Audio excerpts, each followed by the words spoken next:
Votre fils est accusé d'agression physique contre un adulte, m'a dit le policier à ma porte, en consultant un bloc-notes comme s'il lisait une recette de gâteau. Nous devons lui parler. Il était 21h30, un mardi soir comme les autres. Mon fils Alex était dans sa chambre, en train de faire ses devoirs de maths sur l'ordinateur que je lui avais acheté la semaine précédente.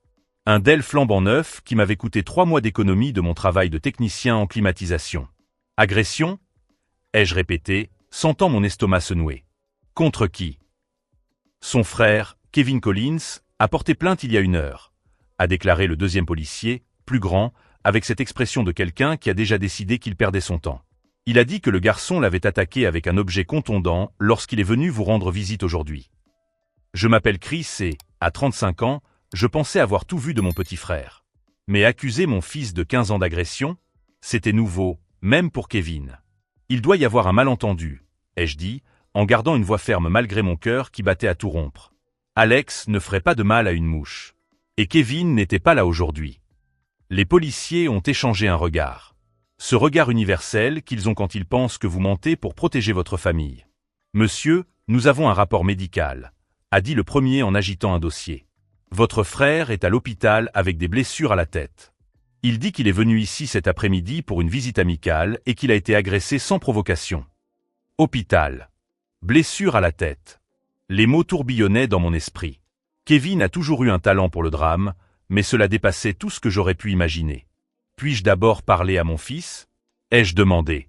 Il est mineur. Bien sûr, mais ne tardez pas, a répondu le grand policier. Nous aurons besoin de sa déposition ce soir. J'ai marché dans le couloir étroit de notre appartement, les jambes flageolantes. Alex était exactement là où je l'avais laissé 40 minutes plus tôt, penché sur sa table, mâchouillant le bout de son crayon tout en résolvant des équations. Al. Les jeux appelaient doucement. Il a levé les yeux, et c'était comme voir une version jeune de moi-même. Les mêmes cheveux bruns rebelles, les mêmes yeux verts, la même expression concentrée que notre mère disait toujours que nous avions hérité de notre grand-père. Kevin est venu ici aujourd'hui, lui ai-je demandé directement. Oncle Kevin. Alex fronça les sourcils. Non. Pourquoi ? Il dit que tu l'as agressé. Il est à l'hôpital. L'expression d'Alex changea instantanément. De la confusion, puis du choc, puis quelque chose qui ressemblait à de la peur pure. Papa, je te jure que je ne l'ai pas vu aujourd'hui. Ni hier. Je n'ai pas vu oncle Kevin depuis genre 3 semaines. Je l'ai immédiatement cru. Alex était incapable de mentir de manière convaincante sur le fait d'avoir mangé le dernier biscuit, encore moins sur une agression. De plus, il avait raison au sujet de la dernière visite. Il y a 3 semaines, Kevin était venu ici juste pour dire bonjour et avait fini par emprunter de l'argent. Comme d'habitude. Papa, que se passe-t-il ? La voix d'Alex tremblait légèrement. Je ne sais pas encore, mon fils. Mais nous allons le découvrir. Je suis retourné à la porte où les policiers attendaient, examinant maintenant notre petit appartement bien rangé comme s'il cataloguait des preuves. Mon fils n'a pas vu Kevin aujourd'hui, ai-je dit. Ni hier. Ils ne se sont pas vus depuis 3 semaines. Monsieur, a dit le grand policier avec une patience forcée, je comprends que vous vouliez protéger votre fils, mais nous avons une victime à l'hôpital et des témoins qui ont confirmé. Des témoins ? Ai-je interrompu. Quels témoins ? Ils ont hésité. Juste 1 seconde, mais cela a suffi. Ses parents, a déclaré le premier policier. Ils étaient présents lorsque l'incident s'est produit. Et voilà. La dernière pièce du puzzle que j'aurais dû voir venir. Mes parents. Bien sûr qu'ils étaient présents. 35 ans sur Terre et je sous-estimais encore jusqu'où ils iraient pour protéger Kevin des conséquences de ses propres actes. Mon fils a 15 ans, dis-je lentement. C'est un élève exemplaire. Il n'a jamais eu le moindre problème disciplinaire à l'école. Et vous me dites qu'il a agressé un homme adulte d'1,80 m en présence de mes parents ? Parfois, ce sont les plus calmes qui explosent, murmura le policier de grande taille. C'est là que j'ai compris que peu importait ce que je dirais. Ils avaient déjà décidé quelle était la véritable version de l'histoire. Mais je connaissais Kevin mieux que quiconque au monde. Et je savais exactement pourquoi il agissait ainsi. Ce qu'ils ne savaient pas, c'est que cette fois-ci, je n'allais pas simplement avaler la pilule et passer à autre chose comme le grand frère responsable. Cette fois-ci, j'étais prêt à montrer à toute ma famille ce qui se passe quand on s'en prend à mon fils.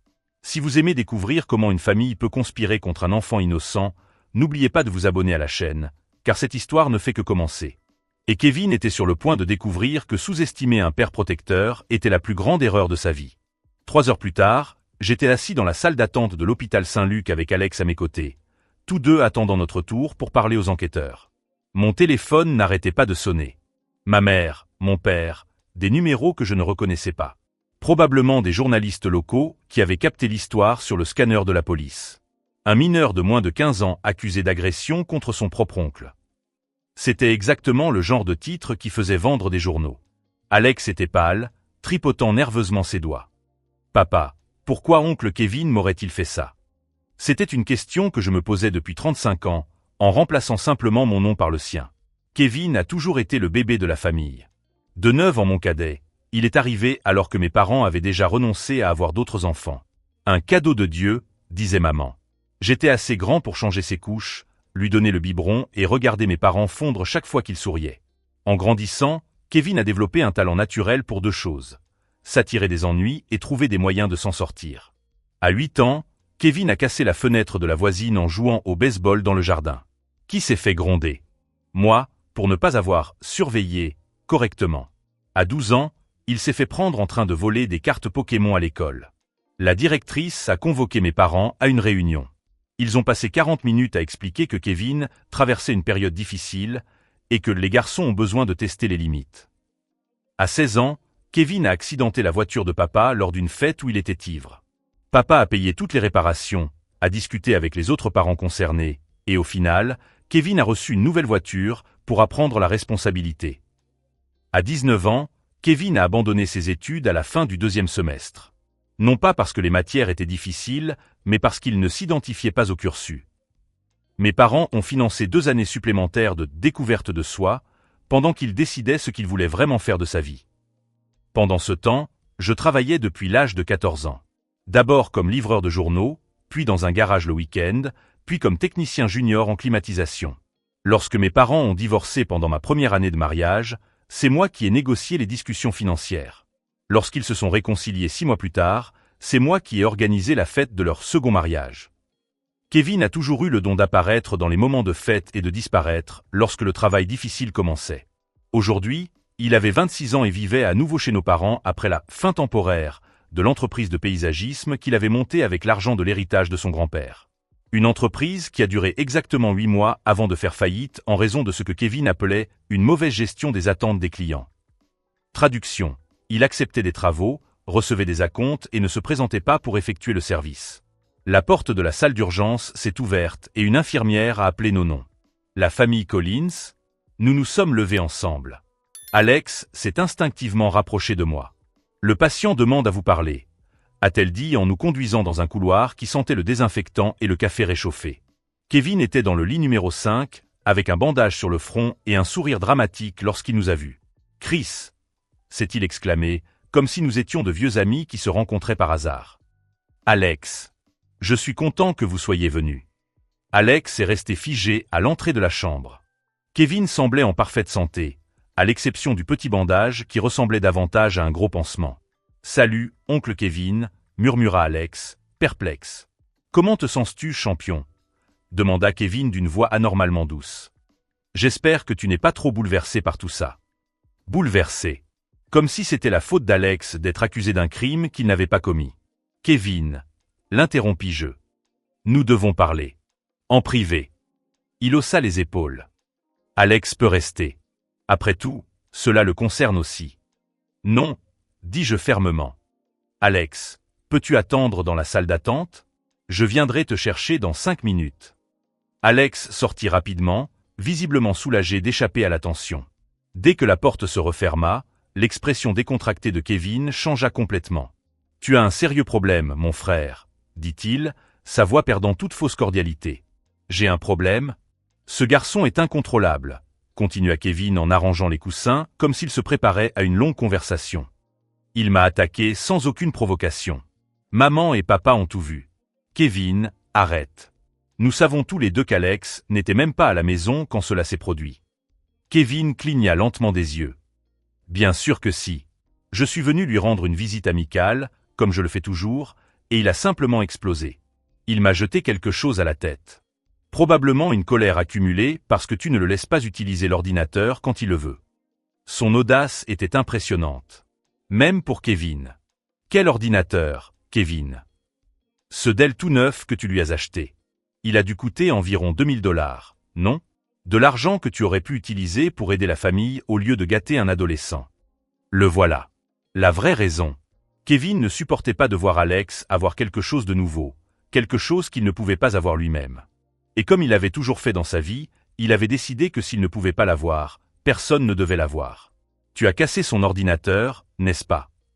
Kevin prit un air outragé. Je n'ai rien touché. C'est le garçon qui s'est énervé quand j'ai simplement suggéré qu'un ordinateur aussi cher était peut-être un gaspillage pour quelqu'un de son âge. J'ai suggéré. Bien sûr. Et alors, Kevin, tu t'es cogné la tête contre le mur pour accuser un garçon de 15 ans? Je n'ai rien cogné, dit Kevin en touchant délicatement son bandage. Je suis vraiment blessé. Le médecin a dit que ça aurait pu être une grave commotion cérébrale. J'ai regardé mon petit frère mentir avec autant d'aisance qu'il respirait, et j'ai ressenti quelque chose que je n'avais pas éprouvé depuis des années à son égard. Ce n'était pas seulement de l'irritation ou de la déception. C'était une colère cristalline et calculée. Pendant des années, j'avais avalé ses mensonges, ses manipulations, ses tentatives constantes de tourner les situations à son avantage. J'avais toujours été le frère aîné responsable, celui qui comprenait et faisait preuve de patience. Mais il avait franchi une ligne dont je ne soupçonnais même pas l'existence. Me provoquer était une chose. Provoquer mon fils en était une autre. Kevin, dis-je calmement, tu as un choix très simple à faire. Il haussa un sourcil, toujours en mode performance. Tu peux aller voir ces policiers tout de suite et leur dire que tu t'es trompé, qu'il s'agit d'un malentendu et qu'Alex n'a rien à voir avec ça. Ou quoi? Kevin sourit. Tu vas me frapper aussi? Devant tout le monde? Ou tu vas découvrir ce qui arrive quand quelqu'un décide enfin d'arrêter de te protéger des conséquences de tes propres actes? Kevin rit. Il rit vraiment, comme si j'avais raconté une blague. Chris, tu as toujours été trop gentil pour ton propre bien, dit-il en se détendant contre les oreillers. Maman et papa ont déjà fait leur déposition. C'est officiellement enregistré. Alex va avoir besoin d'un bon avocat. Il fit une pause, feignant la considération. Bien sûr, si tu décides d'aider ta famille à régler certaines dépenses en suspens, je pourrais peut-être me souvenir différemment des détails lors de ma prochaine conversation avec les enquêteurs. Du chantage. Il faisait chanter l'innocence de mon propre fils. Je quittai la chambre sans dire un mot. Dans la salle d'attente, Alex regarda mon visage et comprit immédiatement que les choses avaient empiré. « Papa, rentrons à la maison, dis-je. Nous avons des coups de fil à passer. » Sur le chemin vers la voiture, mon téléphone sonna à nouveau. « Maman. » Cette fois, j'ai répondu. « Chris, mon chéri, nous devons parler de cette situation terrible. » A-t-elle commencé avant même que je puisse dire quoi que ce soit? Oui, maman. Nous devons vraiment en parler. Kevin est très blessé, et tu sais à quel point il est sensible. Peut-être que si Alex s'excusait. J'ai raccroché. Kevin pensait connaître toutes les règles du jeu familial. Il pensait que je serais toujours le grand frère qui avale ses couleuvres et résout les problèmes en silence. Mais il avait commis une erreur de calcul fondamentale. Il n'avait jamais touché à la seule chose au monde que j'aimais plus que la paix familiale. Et maintenant, il était sur le point de découvrir qu'il y avait des limites que même l'enfant chéri de la famille ne pouvait franchir impunément. La guerre ne faisait que commencer.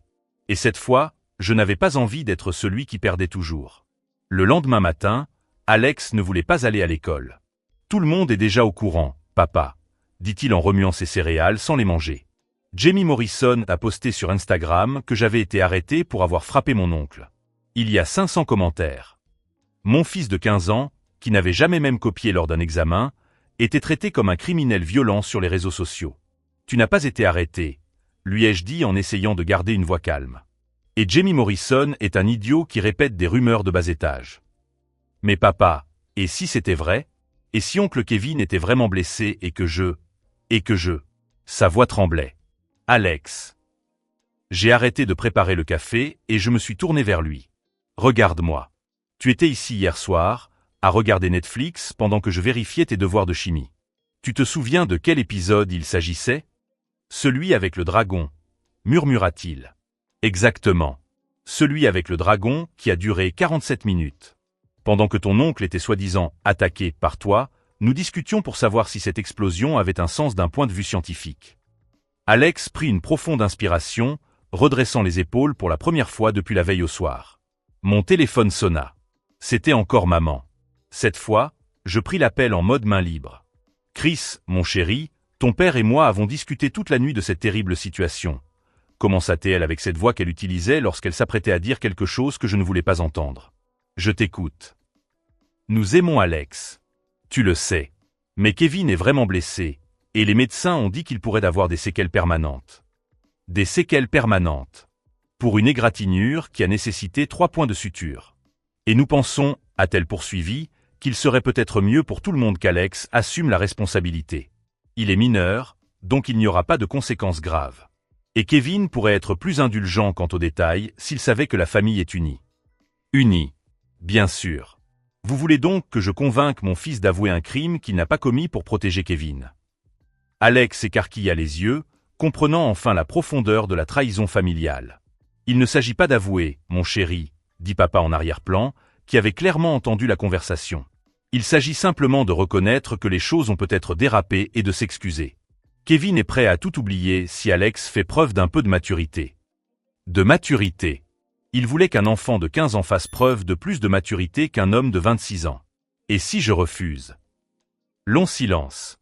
Eh bien, dit finalement maman, dans ce cas, Kevin n'aurait d'autre choix que de coopérer pleinement à l'enquête policière.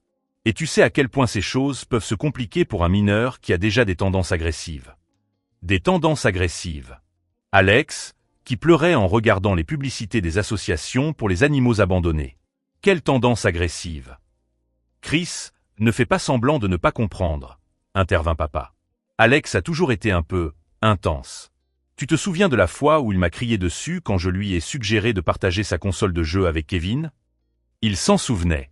Kevin était venu chez nous, invité, et avait immédiatement essayé de prendre le contrôle de la PlayStation qu'Alex avait reçue pour son anniversaire. Quand Alex a protesté poliment, papa l'a pratiquement obligé à partager pendant le reste de l'après-midi, tandis que Kevin jouait et qu'Alex regardait. Alex s'était ensuite enfermé dans sa chambre et avait pleuré. À 12 ans. De plus, a ajouté maman, tu dois admettre qu'Alex était rancunier à propos de l'ordinateur. Mon sang s'est glacé. Quel ordinateur? Ce Dell hors de prix que tu lui as acheté, a-t-elle répondu comme si cela allait de soi. Kevin nous a dit qu'Alex était devenu possessif lorsqu'il avait simplement suggéré de le lui prêter de temps en temps. Cela a peut-être créé des tensions. Voilà. La véritable raison. Kevin avait vu le nouvel ordinateur, le voulait pour lui, et quand Alex a refusé de le lui prêter, Kevin a décidé de le casser et d'inventer une histoire d'agression pour se venger. Où est l'ordinateur maintenant? Ai-je demandé. Eh bien, maman a hésité. Kevin a dit qu'Alex l'avait endommagé pendant la bagarre. Il était tellement en colère qu'il a jeté son propre ordinateur par terre. Bien sûr qu'il l'était. Alors vous croyez qu'Alex est devenu si violent qu'il a non seulement attaqué Kevin, mais aussi détruit son propre cadeau d'anniversaire. Les adolescents font des choses irrationnelles quand ils sont en colère, a dit papa. Tu as toi-même été adolescent. J'ai raccroché le téléphone. Alex me regardait avec un mélange d'incrédulité et de profonde tristesse. Il pense vraiment que j'ai fait ça, a-t-il dit, non pas comme une question, mais comme une constatation. Non, ai-je répondu. Ils savent que tu n'as pas fait ça. Mais protéger Kevin est plus important pour eux que de te protéger toi. La vérité crue flottait dans l'air entre nous. Papa, dit lentement Alex, mon ordinateur fonctionnait parfaitement hier soir. J'ai terminé ma dissertation d'anglais dessus avant d'aller me coucher. Je sais, mon fils. Et maintenant, oncle Kevin dit que je l'ai cassé pendant une bagarre qui n'a jamais eu lieu. Je sais. Alex se mordit la lèvre inférieure, réfléchissant. Ça veut dire qu'il est venu ici et l'a cassé exprès? Pour me faire porter le chapeau? Bingo! Mon fils de 15 ans était arrivé à la même conclusion que moi. Probablement. Alex resta silencieux pendant un long moment, remuant ses céréales qui s'étaient transformées en bouillie. Papa, dit-il finalement, tu vas les laisser me faire ça? C'était la question que j'évitais depuis la veille au soir. La question qui allait définir quel genre de père j'étais et quel genre d'homme je voulais être. Non, répondis-je, sentant quelque chose se durcir dans ma poitrine. Je ne les laisserai pas faire. Je pris mon téléphone et commençai à taper sur Internet. Avocat pénaliste spécialisé dans les affaires impliquant des mineurs. Qu'est-ce que tu fais? Je suis en train d'engager quelqu'un dont le travail consiste à te protéger. Ai-je répondu en cliquant sur le premier résultat qui semblait sérieux. Et je suis en train de déterminer exactement de quel type de preuves nous avons besoin pour prouver que Kevin a menti. Le premier appel a été passé à Marcus et Associates. J'ai besoin d'un avocat pour mon fils, ai-je expliqué à la réceptionniste. Il est accusé à tort d'agression par mon propre frère. Le docteur Marcus peut vous recevoir aujourd'hui à 14 heures, m'a-t-elle répondu après avoir consulté l'agenda. Le deuxième appel était destiné à l'école. Alex Collins ne viendra pas aujourd'hui en raison de circonstances familiales, ai-je informé la secrétaire. Il reviendra lorsque la situation sera réglée. Le troisième appel était destiné à mon patron. J'ai besoin de quelques jours pour régler une urgence familiale, ai-je dit à Tom, qui me connaissait depuis 8 ans et ne m'avait jamais vu manquer un seul jour. Bien sûr, Chris. Tout va bien avec Alex? Ça ira, ai-je promis. Après avoir raccroché, Alex me regardait toujours. Papa, et si on perdait? Et si personne ne me croit?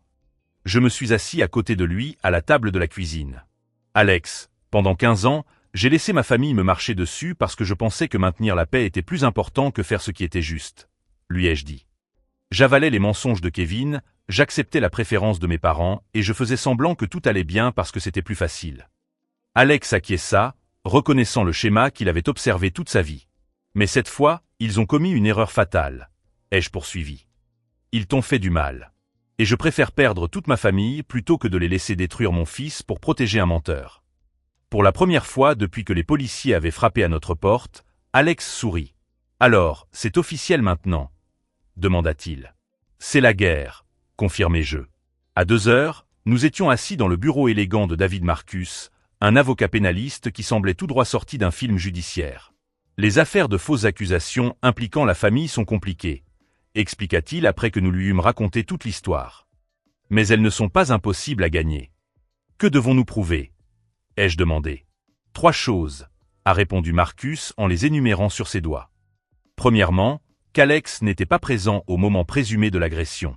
Deuxièmement, que Kevin a eu un accès non autorisé à votre domicile. Troisièmement, qu'il existe une raison pour laquelle Kevin ment. Alex et moi avons échangé un regard. La raison est facile, a dit Alex.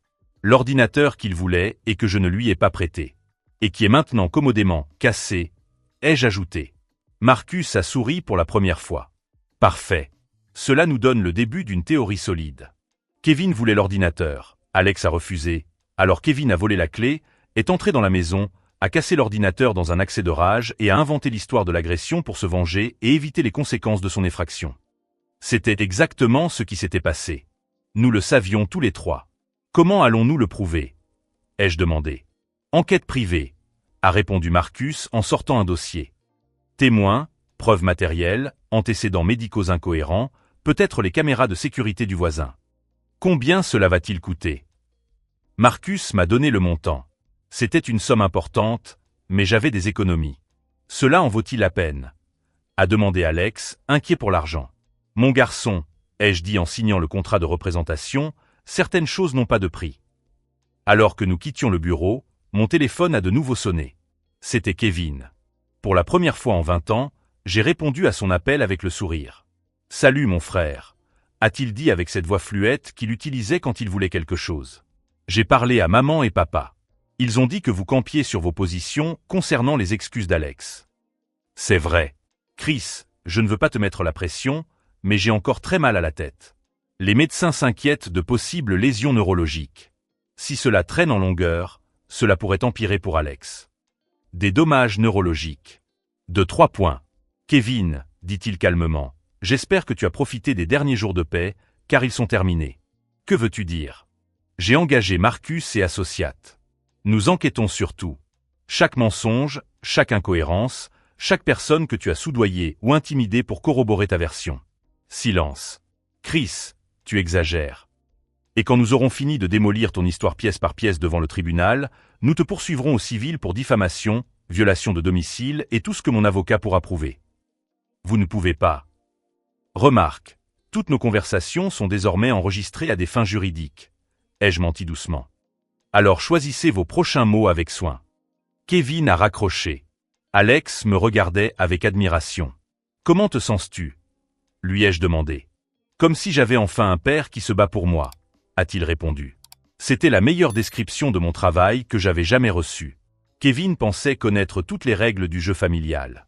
Mais il n'avait jamais affronté un père prêt à enfreindre toutes les règles pour protéger son fils. Et maintenant, pour la première fois de sa vie, il allait découvrir ce qui se passe lorsque ses actions ont enfin de réelles conséquences. La guerre avait commencé. Et je me battais pour gagner. 48 heures après notre rencontre avec Marcus, ma table à manger était devenue le centre des opérations d'une enquête qui aurait fait la fierté de n'importe quel détective privé. 3 piles de documents classés par date. 2 dossiers contenant des impressions D.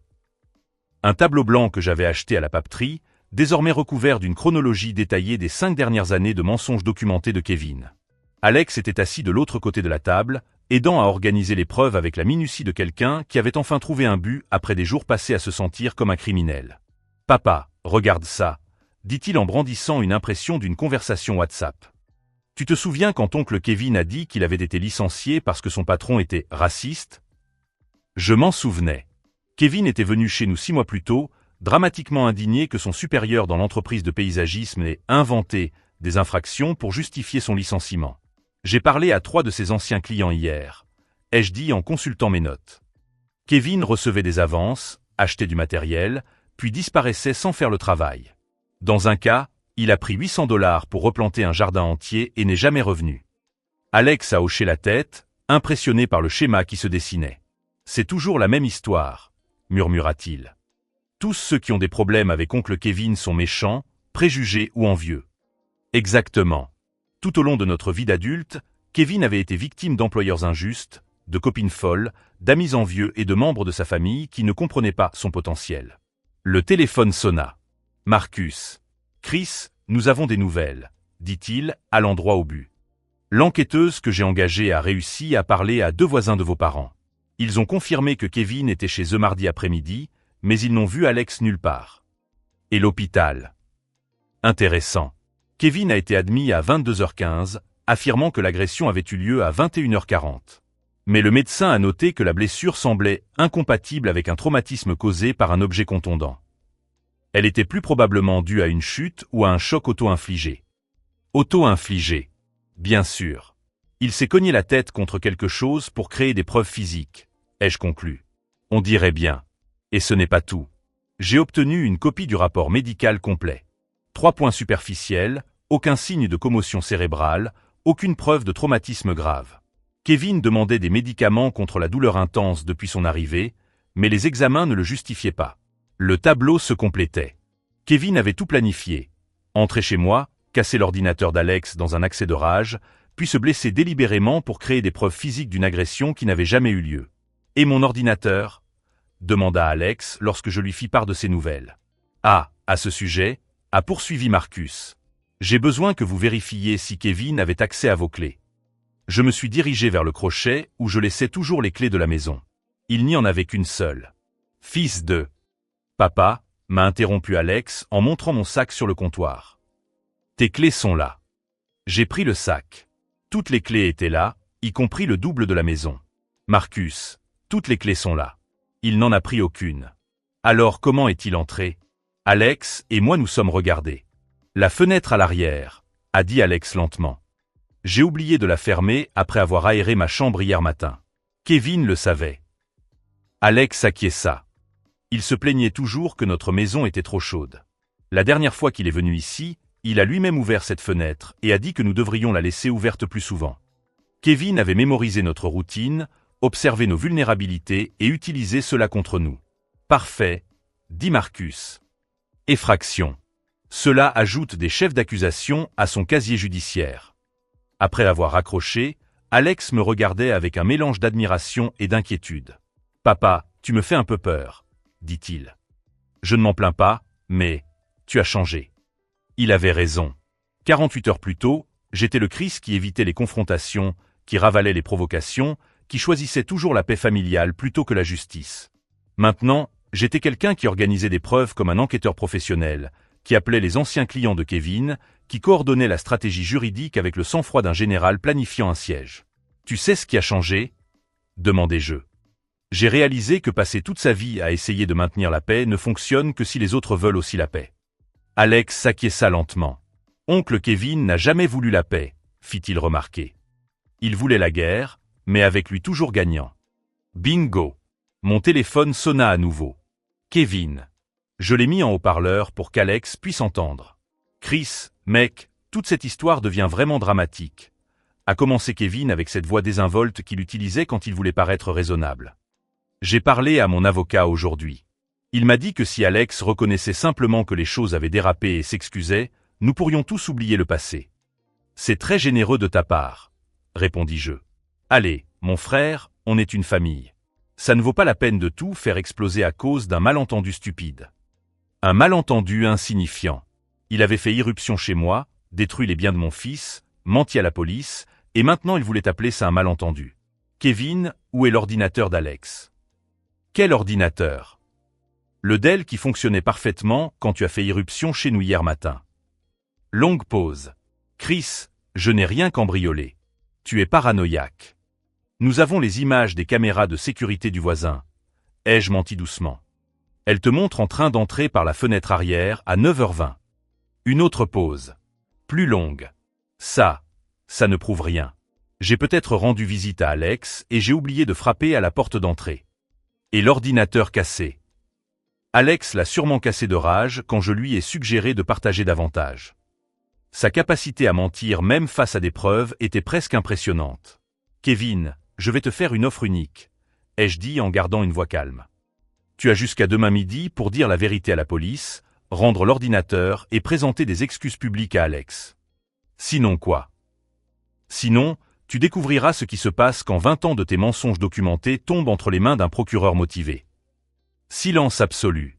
Vous bluffez. Testez-le et vous verrez. J'ai raccroché.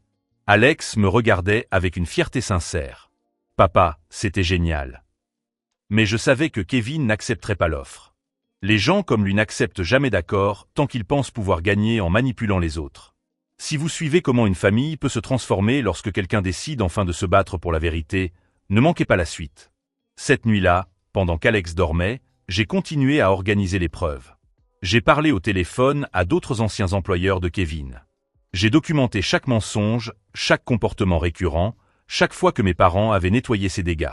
Marcus m'avait donné les coordonnées d'une détective privée, une femme nommée Rebecca Torres, spécialisée dans les cas de famille dysfonctionnelle. J'ai déjà vu des cas comme celui-ci, m'a-t-elle dit lors de notre conversation vidéo. Le frère chéri, la famille qui le protège toujours, les antécédents de manipulation. Ce qui est impressionnant, c'est la documentation que vous avez déjà rassemblée. Est-ce suffisant? Pour prouver qu'Alex est innocent? Absolument. Pour poursuivre Kevin au pénal? Probablement. Mais il y a autre chose que vous devez prendre en considération. Quoi? Vos parents vont essayer de vous saboter tout au long du processus. Les familles comme celle-ci ne changent pas facilement. Ils vont faire pression sur vous pour que vous abandonniez, vous faire du chantage émotionnel, peut-être même menacer de couper les ponts. Je le savais déjà. Au cours des dernières 48 heures, maman avait appelé 12 fois. Papa m'avait envoyé 5 SMS pour me demander de discuter entre adultes. Je suis prêt pour ça, ai-je répondu. Ton fils aussi. J'ai regardé la chambre où Alex dormait. Il avait affronté 3 jours d'accusations mensongères avec plus de dignité que beaucoup d'adultes. Il m'avait aidé à rassembler des preuves contre son propre oncle sans jamais se plaindre ni demander à abandonner. Il est plus près que n'importe lequel d'entre nous. Rebecca a souri. Alors détruisons leur dossier. C'était midi le lendemain lorsque mon téléphone a sonné. Marcus. Kevin n'est pas venu dire la vérité. Ai-je demandé. Non. Mais quelque chose de mieux s'est produit. Mes parents viennent d'appeler la police pour essayer d'ajouter de nouveaux détails à leur histoire. Quels détails? Maintenant, ils prétendent qu'Alex a des antécédents de problèmes de colère et que vous l'avez caché à la famille. Leur audace était impressionnante. Au lieu de reculer face aux preuves, ils ont doublé la mise en mentant encore plus. Marcus? Oui. C'est officiel maintenant. Je veux les poursuivre tous en justice. Parfait. C'est exactement ce que j'espérais entendre. Kevin pensait connaître toutes les règles du jeu familial. Il pensait que je serais toujours le grand frère qui avale les provocations et maintient la paix. Mais il avait oublié quelque chose de fondamental à mon sujet.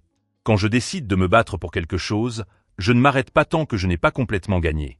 Et maintenant, pour la première fois de ma vie, je me battais pour la seule chose qui comptait vraiment. La guerre avait atteint le point de non-retour. Et j'étais tout à fait prêt à gagner. 7 jours après l'ultimatum, mon téléphone a sonné à 6 heures du matin. Marcus. Chris. tu dois venir tout de suite. Kevin vient d'être arrêté. J'ai enfilé les premiers vêtements que j'ai trouvés et je suis parti pour son bureau. Alex a insisté pour m'accompagner. Arrêté pourquoi? Ai-je demandé quand nous sommes arrivés. Rebecca a découvert quelque chose d'intéressant hier soir, a dit Marcus en ouvrant un gros dossier. 5 ex-copines différentes de Kevin au cours des 3 dernières années. Toutes avec des histoires similaires à la tienne. Mon estomac s'est noué. Quelles histoires? Kevin s'introduisait chez elles après leur rupture, détruisait leurs biens, puis prétendait avoir été agressé lorsqu'elles le découvraient. 2 d'entre elles ont porté plainte. L'une d'elles a réussi à le filmer en train de casser sa propre télévision. Alex et moi avons échangé des regards choqués. C'est donc un schéma récurrent?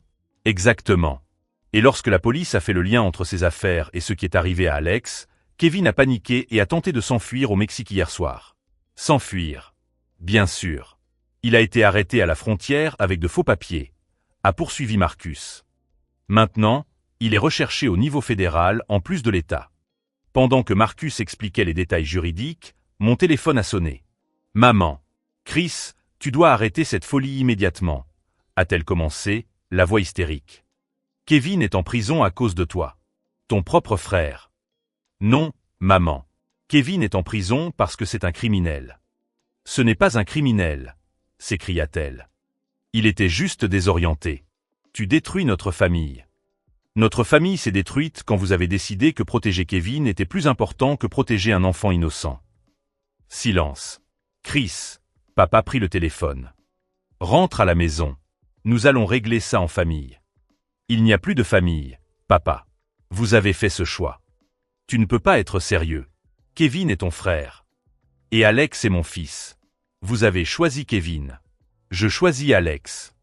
J'ai raccroché. Alex m'observait avec ce mélange d'admiration et de tristesse que je voyais depuis une semaine. Papa, tu vas bien?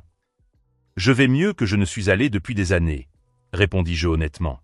Marcus sourit. Il y a autre chose.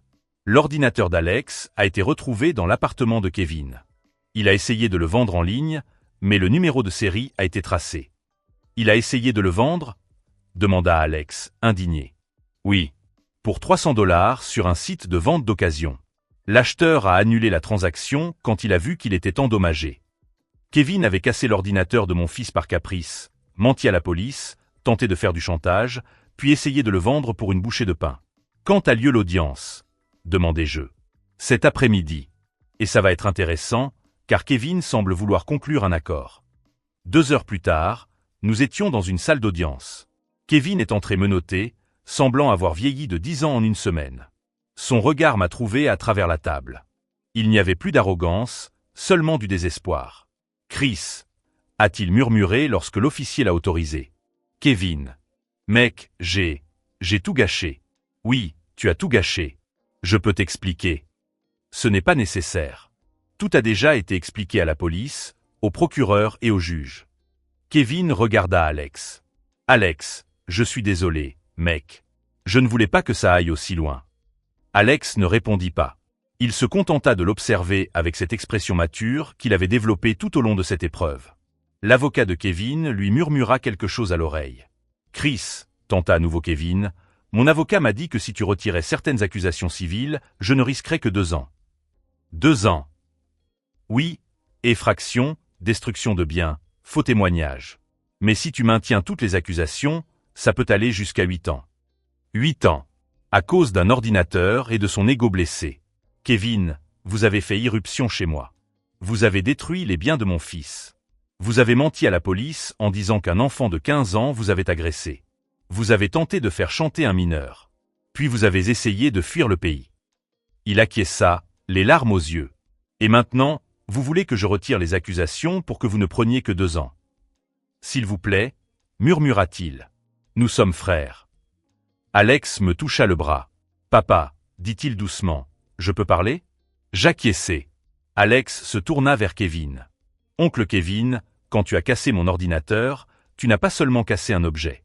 Tu as brisé la confiance que j'avais en ma famille. Tu m'as fait me sentir comme un criminel dans ma propre maison. Kevin baissa la tête. Mais le pire, continua Alex d'une voix ferme, c'était de découvrir que grand-père et grand-mère avaient aussi menti. Qu'ils avaient choisi de te protéger plutôt que de protéger la vérité. Kevin pleurait maintenant. Alex, je n'étais qu'un enfant qui essayait de faire ses devoirs avec son cadeau d'anniversaire. Et tu as transformé cela en quelque chose d'horrible par pure jalousie. Le silence était total dans la pièce. Alex m'a regardé. Papa, ne retire aucune accusation. Kevin a levé les yeux, choqué. Alex, s'il te plaît. Non, a dit Alex avec une fermeté qui m'a rempli de fierté. Tu as eu la chance de dire la vérité. Tu as eu la chance de t'excuser. Au lieu de cela, tu as essayé de m'incriminer davantage. J'ai regardé Kevin une dernière fois. Il y a 2 semaines, tu as dit qu'Alex avait des tendances agressives. Lui ai-je rappelé? Vois-tu de l'agressivité chez lui maintenant? Kevin a secoué la tête. Vois-tu un manque de maturité? Encore un déni.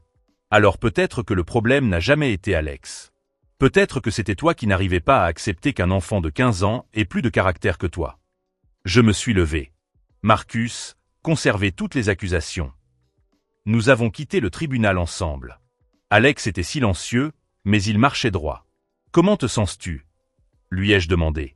Libre, a-t-il répondu après avoir réfléchi un instant. Pour la première fois depuis des semaines, je me sens libre. Moi aussi. Ce soir-là, Alex et moi avons regardé Netflix sur le canapé, comme un mardi normal. Il avait acheté un nouvel ordinateur portable avec l'assurance de l'ancien. Papa, a-t-il dit pendant le générique, merci. Pourquoi? Pour avoir choisi la vérité plutôt que la paix. J'ai serré mon fils dans mes bras, réalisant que j'avais appris la leçon la plus importante de ma vie. Parfois, perdre une famille toxique est exactement ce dont vous avez besoin pour découvrir ce qui compte vraiment. Et parfois, le meilleur héritage que vous pouvez laisser à votre enfant n'est pas de l'argent ou des biens. C'est de lui montrer que certaines limites ne doivent jamais être franchies. Et que lorsqu'elles le sont, les conséquences sont inévitables. Kevin allait passer 6 ans en prison. Mes parents avaient perdu le seul fils qui était prêt à prendre soin d'eux dans leur vieillesse. Et Alex avait appris que son père serait toujours du côté de la justice, quel qu'en soit le prix. Cela valait la peine de supporter chaque seconde de solitude qui nous attendait. Car maintenant, pour la première fois, nous n'étions plus seuls par peur. Nous étions seuls par choix. Et il y a une énorme différence entre les deux. 6 mois plus tard, Kevin a été condamné à 6 ans de prison pour effraction, destruction de biens, faux témoignages et tentative d'évasion. Le juge a qualifié ces actes de « violation calculée de la confiance familiale la plus élémentaire ». Mes parents ont perdu leur maison en essayant de payer ses avocats. Maman m'a appelé une fois pour me demander de l'aide financière. J'ai raccroché sans répondre. Alex s'est épanoui. Ses notes se sont améliorées, il s'est fait de nouveaux amis et, pour la première fois depuis des années, notre maison était vraiment paisible. Pas de drame familial, pas de mensonges, pas besoin de marcher sur des œufs. Papa, m'a-t-il dit un matin, merci de m'avoir défendu. Mon fils, te défendre n'est pas un travail. C'est un privilège. La leçon la plus importante que j'ai apprise est que la famille ne se définit pas par le sang, mais par la loyauté. Les personnes qui mentent pour protéger des criminels ne sont pas de la famille, ce sont des complices. Certaines personnes me demandent si elles me manquent. La réponse est simple, on ne peut pas regretter quelque chose qui n'a jamais été réel. Kevin a parié que je serais toujours le grand frère soumis qui avale les provocations pour préserver la paix familiale. Il a perdu ce pari de manière spectaculaire. Si cette histoire d'un père qui se bat pour la vérité vous a touché, abonnez-vous à la chaîne, nous avons d'autres histoires de personnes qui ont refusé d'être des victimes. Aujourd'hui, Alex est à l'université, où il étudie le droit. Il souhaite se spécialiser dans la défense des mineurs injustement accusés. Et Kevin, il lui reste encore 4 ans de prison pour réfléchir aux conséquences de s'en prendre à la mauvaise personne. Parfois, protéger ceux que vous aimez signifie perdre ceux que vous pensiez aimer. C'est le meilleur échange que j'ai jamais fait dans ma vie. Я позавчера еду по станице, воздушный ветер поднимает пыль, вот это клубами, она, да, потом секунда проходит, ливень полил, потом минута проходит, ливня нет, солнце вышло. Утром выходим, дождь прошел ночью, спокойно, ветра нет. Ну это Краснодарский край.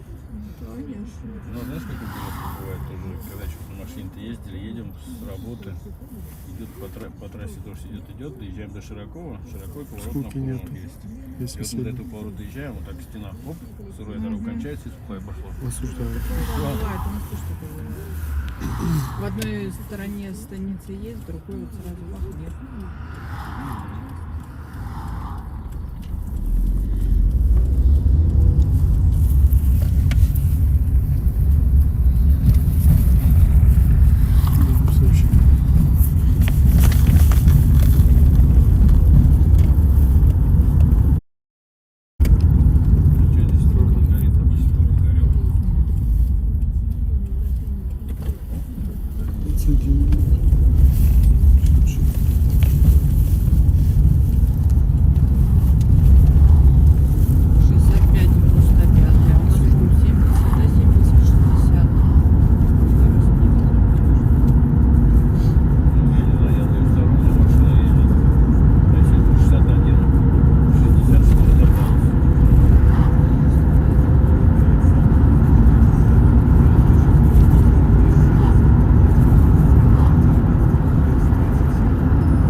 дома бывшего поедем.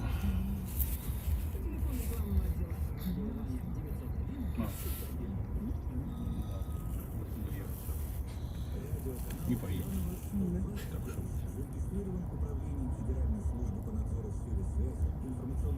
Теперь уже свой дом. Да? Намного приятнее дома в своей души, чем в квартире.